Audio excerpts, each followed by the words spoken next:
This program is presented by Birch Gold Group, the precious metal IRA specialists.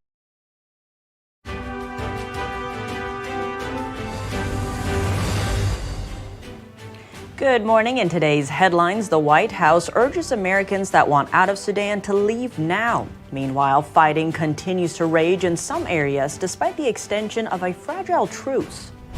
Former President Trump holds his first rally since President Biden announced his 2024 bid. Find out what Trump had to say in our summary of his New Hampshire event. FBI Director Christopher Wray outlines the challenges his agency faces in cyber warfare. We share what he had to say about threats against the U.S. Home buyers, listen up. Good news. If your credit score isn't as pristine as you'd like, you may see lower fees when taking out a mortgage starting next week. But there's a catch for the credit worthy.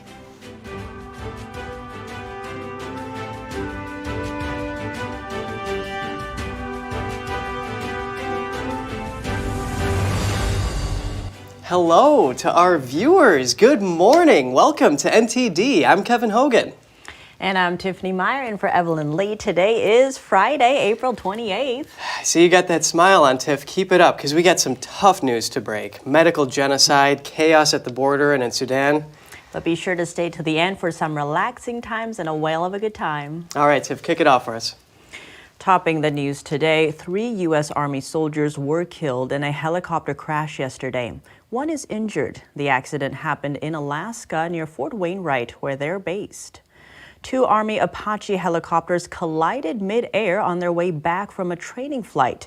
Each helicopter carries 2 people. 2 of the soldiers were pronounced dead at the scene. The third died on the way to a local hospital. There's been no word on the extent of the survivors' injuries. The crash will be investigated by an Army combat readiness team. The White House is advising those Americans who want to leave Sudan to go immediately. Meanwhile, the Pentagon says it's working closely with the State Department to identify the number of Americans seeking to depart the war-ravaged nation. NTD's Daniel Monahan brings us more. Those numbers are relatively small. Brigadier General Pat Ryder says the number of Americans attempting to flee the violence in Sudan is relatively small. However, we do recognize that that could change quickly. Ryder says all options are on the table. But right now, we remain primarily focused on an overland route as it allows a few things. White House Press Secretary Karine Jean-Pierre reacts to the situation on the ground. This is a dynamic environment, and any option entails a degree of risk. But she says the conditions are unlikely to improve. We encourage Americans who want to leave to take advantage of the options that are available to them in the next 24 to 48 hours. Meanwhile, clashes between militia groups and civilians have renewed in Sudan's West Darfur state. This as the situation in the rest of the country deteriorates. Shortages of vital water supplies and food prevail, while widespread looting and hospitals being targeted has been reported. Armed fighters rampaged through the city of Janina on Thursday, battling each other and looting shops and homes. The violence came despite the extension of a fragile truce between Sudan's top 2 generals, whose power struggle has killed hundreds. Daniel Monahan, NTD News. Former President Trump went over his policies at a campaign event in New Hampshire yesterday. He focused on painting a stark contrast between himself and President Biden. NTD's Jeremy Sandberg has a summary of Trump's appearance at the Granite State. Trump touted endorsements from over 50 state lawmakers during his Thursday speech in Manchester. He says the U.S. is a nation in decline under the current administration. The choice in this election is now between strength and weakness, between success or failure, between safety or anarchy, between peace or conflict and prosperity or catastrophe. We are living in a catastrophe. The former president vowed to lower taxes and make policies to help lower inflation and gasoline prices if re-elected. He wants to back construction of a natural gas pipeline through New England. Other policies brought up were boosting immigration enforcement and funding for police agencies. A Trump victory will be bad for the globalists, the rhinos, the communists, the Marxists, but it will be great for the hardworking people of New Hampshire. The rally was Trump's first since Biden declared his 2024 run. A potential rematch could be in the cards, a contest Trump seems eager for. That gorgeous, beautiful White House, we have to take it back. We're going to beat them at the ballot box, and we're going to settle our unfinished business. Trump suggested there's no need to debate his Republican rivals because of his lead in the polls, but said he's looking forward to debating Biden. The 2024 candidate took questions following his speech and then mingled with the crowd, shaking hands and chatting. He then headed to a diner to mix with voters. Jeremy Sandberg, NTD News. Security camera footage from a migrant center in northern Mexico captured the moment a deadly fire started at the facility. The blaze killed at least 40 people last month. NTD's Daniel Monahan has the story. The footage begins with a large group of people standing in line. Colorful foam mattresses can be seen rowed up on the debris-littered floor. Migrants locked in a cell area talked to officers. Suddenly, the bars are covered with mattresses, and smoke begins to billow out.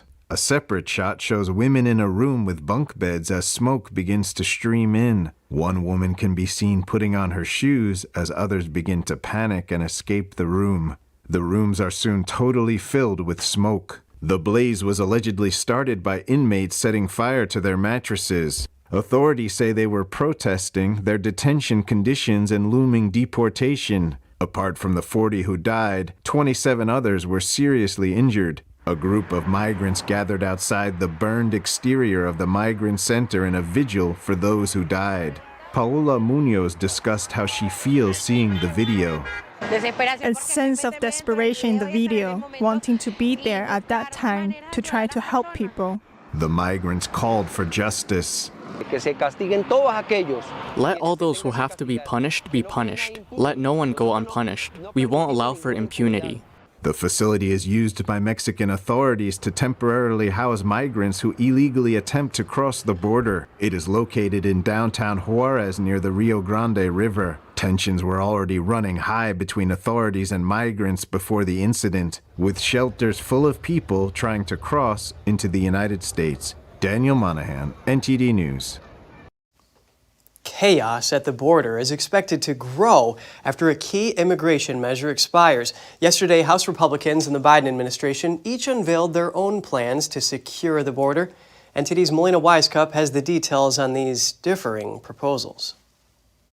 House Republicans tell us they're prepared to bring a border security package to the floor for a vote in the coming weeks. This package includes reforming the asylum process, restarting construction of the border wall, hiring more Border Patrol agents, among other measures. GOP leadership tells us this is the Republican fix for the illegal immigration surge.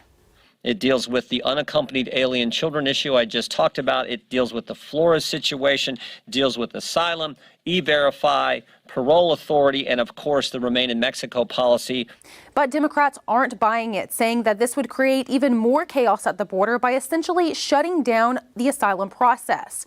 This GOP proposal comes at a time when Title 42 is expected to end in just 2 weeks. The Biden administration, since taking office, has flip-flopped between trying to discard Title 42 and making extensions to keep it in place. Now the Biden administration is warning of an expected influx in illegal immigration once this pandemic-era policy does come to an end. They announced a new proposal to create more processing centers in Central American countries to reduce some of this influx. Secretary Mayorkas sent a message to cartels when he announced this new plan. Take a look. The smugglers' propaganda is false. Let me be clear. Our border is not open and will not be open after May 11th. This is a hemispheric challenge that demands hemispheric solutions. Part of that proposal is to create more processing centers in Central America. Do you think that would in any way reduce the volume of migrants coming to the U.S. border? What President Biden and Secretary Mayorkas are doing are doubling down on the failed policies that created this problem rather than working with us to solve the problem. Whenever you say we're going to create a quicker pathway into the United States, more people are going to come. And then they get here and they call home and say, hey, the door really is open. So they everybody else comes. And the more that incentive happens, the wave just gets bigger and bigger. This GOP proposal is expected to be a party line vote because it does only focus on border security and does not include any immigration reform like Democrats have been pushing for. So while it is likely to pass the House in May, its fate in the Senate is an uphill battle. Reporting in Washington, D.C., Melina Weisskopf, NTD News. FBI Director Christopher Wray says the U.S. is falling behind in a cyber war with the Chinese Communist Party. He testified before a House panel yesterday. Wray says hackers from the Chinese regime outnumber U.S. cyber specialists by 50 to 1. NTD's Jeremy Sandberg has more from yesterday's hearing. Wray defended President Biden's 2024 budget request in his testimony before the House Appropriations Committee on Thursday. We will put those critical resources towards ensuring the FBI remains the world's premier cyber investigative agency. The GOP debt limit bill passed in the House would cut FBI funding by 22%. Wray says the cut would mean scores of threats from the Chinese Communist Party or CCP go unaddressed. And I can assure you the Chinese government is not dialing back. Wray says FBI investigations into the CCP and their actors have increased by over 1,300%. He says the FBI blocks around 15 million cyber attacks on U.S. infrastructure every week. Wray argued the 22% cut being proposed by Republicans would further benefit the CCP's cyber dominance. And the FBI director says it's not just the Chinese regime that poses a challenge in cyberspace. Countries like Russia, Iran, and North Korea. And it is getting more and more challenging to discern where the nation-state threat ends and the cyber criminal threat begins. Many Republicans have expressed concerns that the FBI has become more partisan in recent years and accused the agency of focusing on targeting Democrats' political enemies instead of prioritizing the protection of American citizens. Jeremy Sandberg, NTD News. Speaking of China, Chinese police have questioned staff at a U.S. consultancy firm based in Shanghai. Police first visited the offices at Bain & Company around 2 weeks ago. Initial reports indicate some of the company's phones and computers were confiscated. The police reportedly made more than one visit to the offices, although the purpose is unclear. It's also unknown whether the raids were connected to the firm or its clients. According to a statement by the company, several staff were questioned, but no arrests were reported.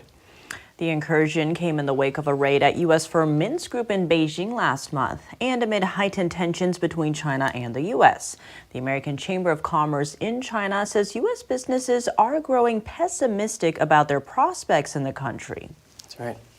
And coming up, a horrific human rights abuse in communist China exposed in a documentary. We have audience reactions after a public screening. And mortgage fees are changing next week, and how those fees change depend on your credit score. Stay tuned for that, and some advice on whether it's better to rent or buy right now.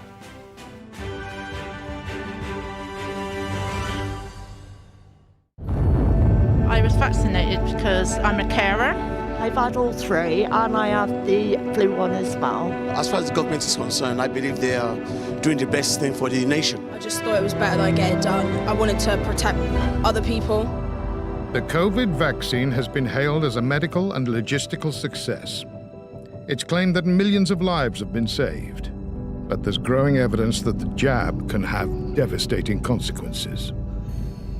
They actually told my wife and two children they had no hope, and if I did survive, it would be from the waist up. You take one for the team, so I took the vaccine, but now the team's running the opposite direction. Just let people know that when it goes wrong, there's like no help at all. This vaccine is not completely safe and has unprecedented harms.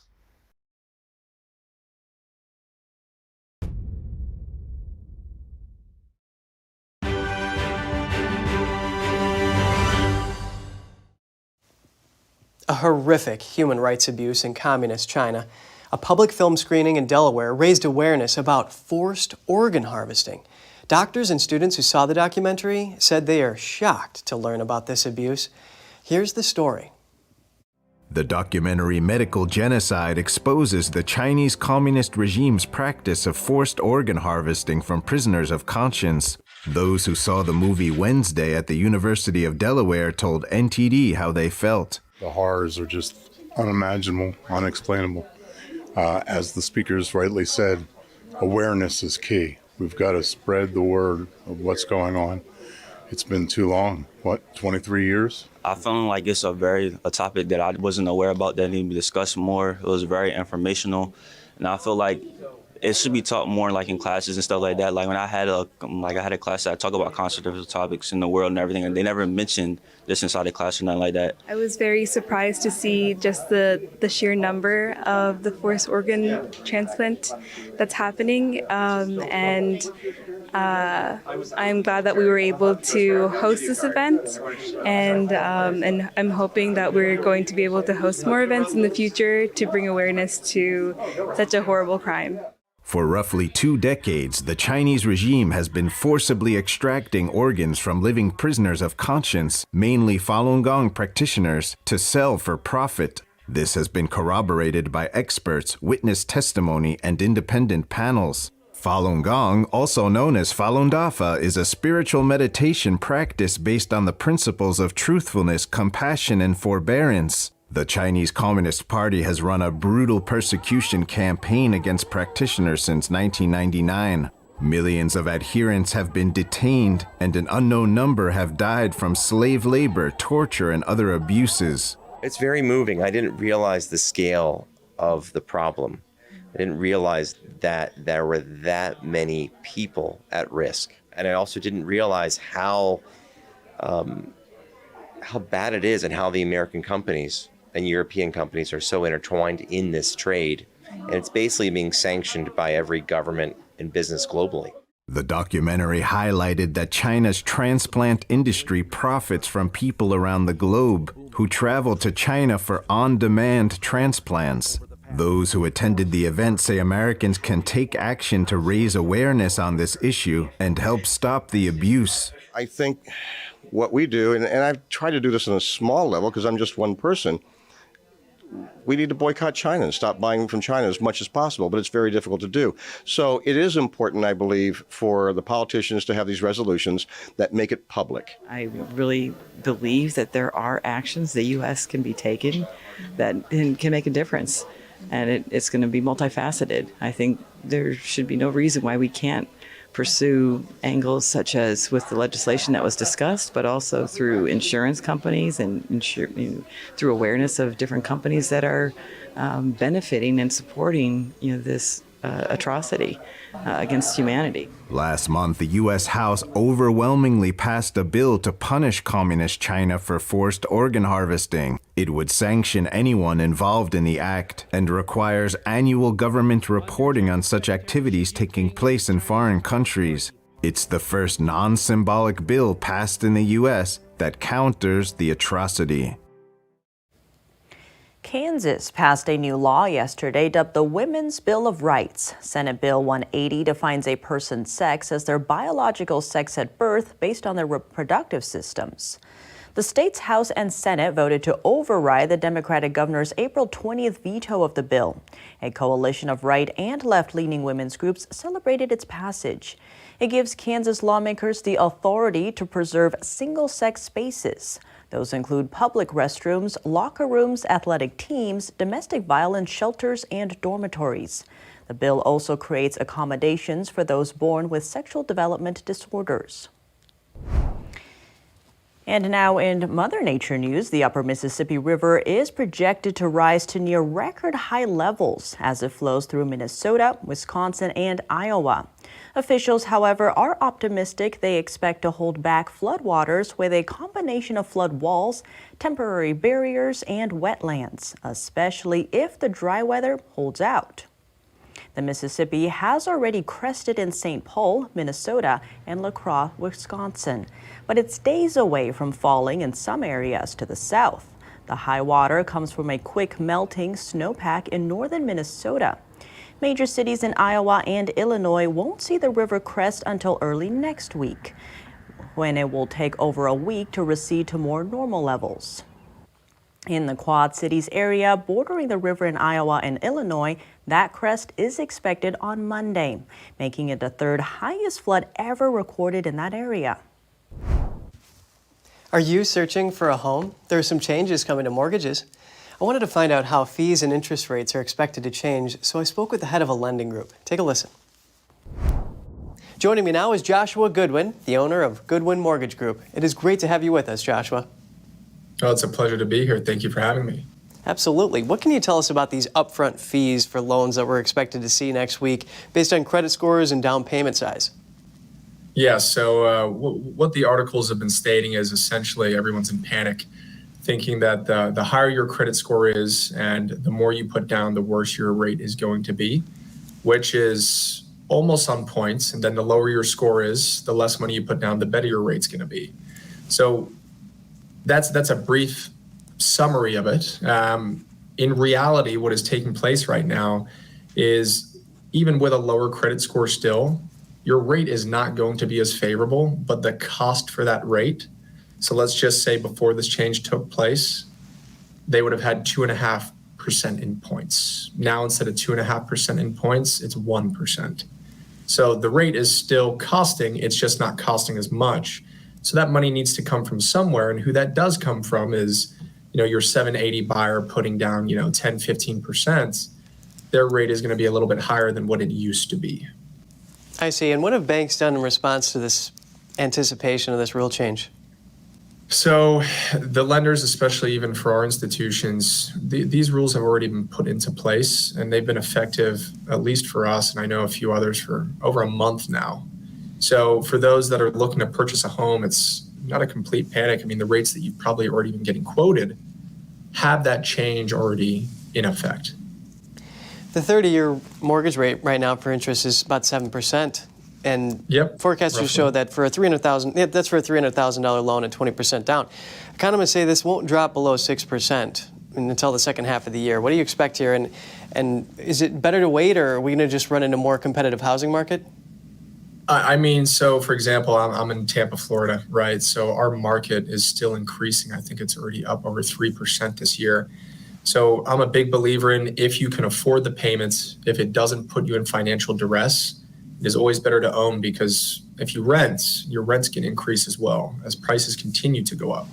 So for me, if you can afford the payment, you can always refinance at a later date once rates start, to come down, which, we hope we might see some decrease towards the end of the year into next year. But, your crystal ball is as clear as mine. Well, Joshua, there's a report out by the National Multifamily Housing Council. It says that owning a home right now costs about $1,000 more per month than renting. Is it better to rent or own right now? I would say it depends on the market, right? So I don't currently have any properties that I rent myself, as in me living in them. I'm in the process of building a few properties to rent them because I know how good the rental market is here in Tampa. So depending on what you're renting and where you're renting, I know various friends that live in Water Street, downtown Tampa, and their rent is anywhere from $5,000 to $7,000 a month. So in that bracket, it would be more advantageous to buy. I'm a big believer, even if rates have increased. Like I said, I'm a big proponent for buying a home even over renting. Yeah, the financial bottom line makes a big difference. And there's that sentimental value about owning your own place and being able to do some home improvement. Joshua Goodwin, owner of Goodwin Mortgage Group, it is great to hear from you. Yes, thank you again for having me. Still to come, a New Orleans student is a senior at 16, and he's on his way to break the records for scholarship offers. Find out more right after the break.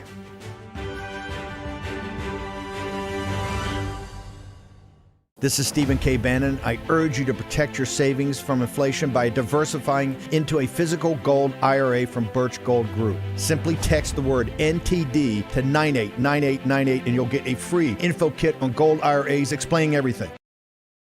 Communism is evil. Oh, come on. Listen, if you're as tired of the censorship as I am, I've actually got good news for you. Check out EpicTV.com. It's a brand new censorship-free video platform where you can find not only my show, but other deep documentaries, great programs, and honest movies that bring you the news without all the spin and the fake narratives. So, I'll see you there.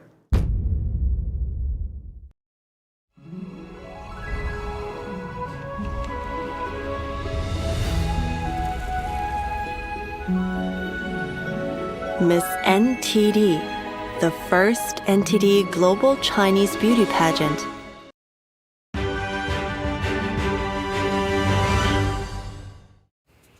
Welcome back. A New Orleans student has become a source of pride for school administrators. He is on his way to break a record for scholarship offers, with well over 100 offers so far, totaling millions of dollars.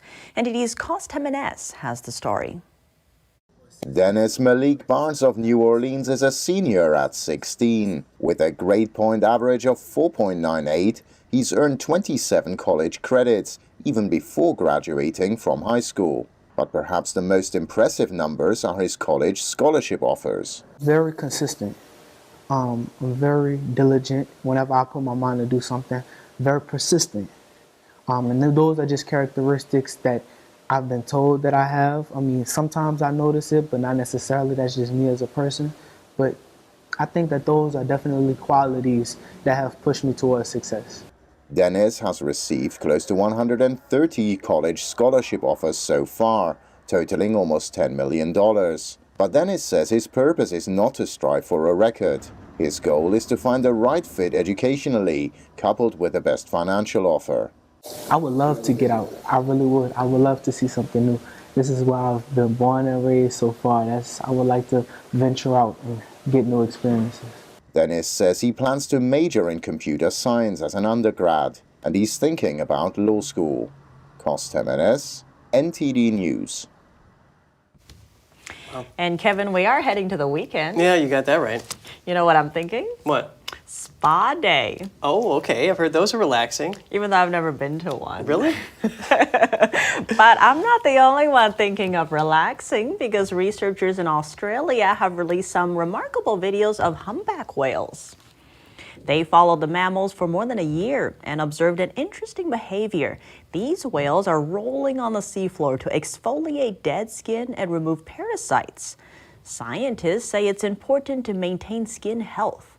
It also helps feed the ocean, as fish can be seen feeding on what is scraped off.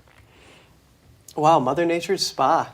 I think they have a better skincare routine than I do. Oh, wow. Okay, it's saying something, huh? Yeah, I never knew that whales could relax like that. I mean, look at them. They seem to be having a wonderful time. Yes. Yeah, more good fun to come. The seabed's not going anywhere. It's free for them, so. And we hope you all are having a great time too. That's all from our program today. We'd love to hear from you, so feel free to share your thoughts and stories to us at goodmorning@ntd.com. Thanks for watching. I'm Tiffany Meyer. And I'm Kevin Hogan.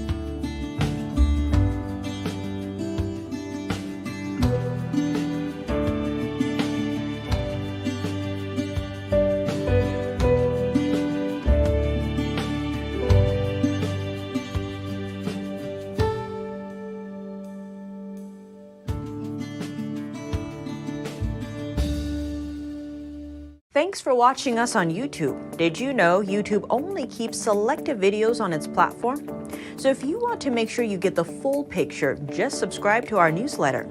Go to newsletter.ntd.com and sign up. It's free.